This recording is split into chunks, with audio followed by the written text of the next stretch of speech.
tena tuchangie tena kalupao kamweka maharagi. Vile vile na kalupao kamweka wali.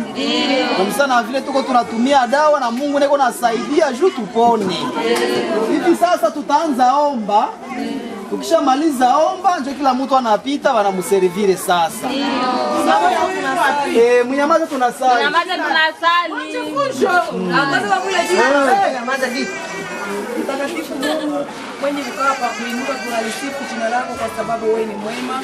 Mkoa yetu sio kawaida ya kukua hapa, lakini ulipendezwa kukua hapa. Tumeonekana ndani ya kituo cha afya ya Mungu kwa sababu uzima unatoka kwako.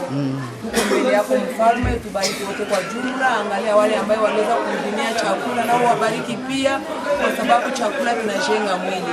Hospitali yetu naitia ndani ya mikono yako, waganga wote na watia ndani ya mikono yako. Wenye moyo mwema kama huu Mungu, uzidi kuwazidishia nguvu na ujuzi ya kutambua wadhaifu na mahali ambapo kuna noma. Asante Mfalme mwema, chakula ni mbele yetu, kibariki, kitakase, kipate kuleta afya ya mwili kama vile ya roho. Asante Mungu, mchana ni mrefu, tabariki machache ni katika jina la Yesu. Amen.